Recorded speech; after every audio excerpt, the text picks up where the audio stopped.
I want to tell you a small story. I was late today because I was dyeing my hair on the way over here, and I almost didn't come. Yeah, and I almost didn't come because I couldn't get my makeup on and my hair all dry, and I hated all my clothes, and I was like having this fit, like I look terrible, I have my glasses on, my zits are showing, like having a fit over it. And I said, I'm going anyway. I'm gonna go and look ugly, and everyone's gonna know that I'm ugly.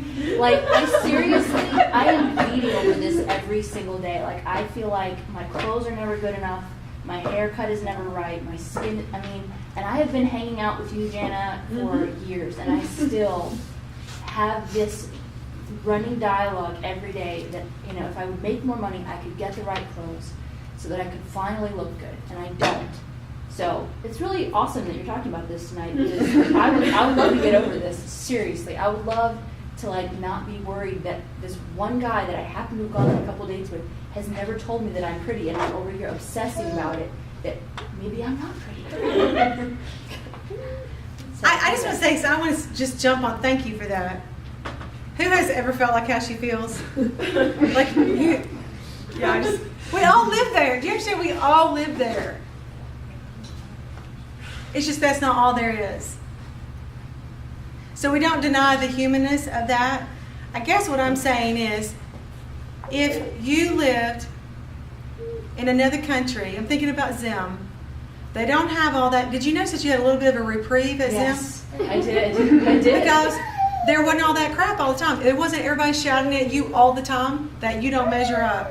So that means that there is a place possible that you can retreat.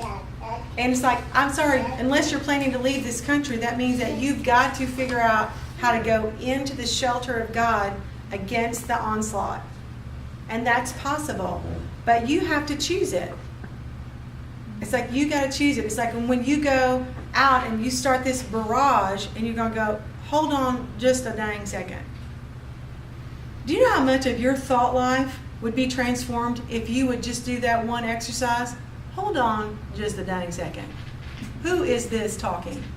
And I bet you'll be amazed how little of it is from Jesus, because I've never heard Jesus call me fat. I've never heard Jesus tell me that I was ugly. I've heard Jesus go, "Now you're neglecting yourself. Let's step in lovingly." Never like, "You big piece of shit." He never does that. I say that, but he never says that. So if we're saying that, who do we sound like? We sound like our enemy. It's the language of hell. It's not the language of God.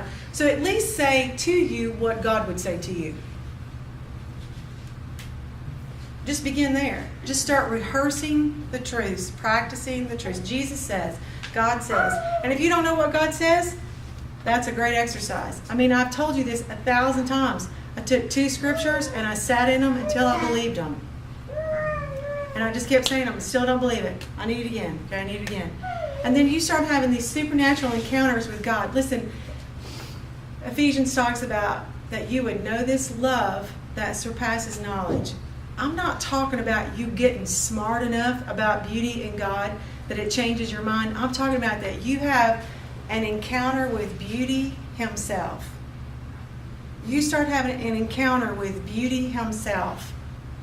And that changes things. And so when you got a good day, you got a bad day, you got a fat day, you got a skinny day, God forbid. I don't know if anybody else in the world bloats 45 pounds every time they get ready to start their period. Besides me. Seriously. Does anybody else do that? And I'm just like, excuse me, bump. Excuse me. And then I'm just here going, I can't wait to see Jesus and God. And I'm just going to go, okay, what's the deal?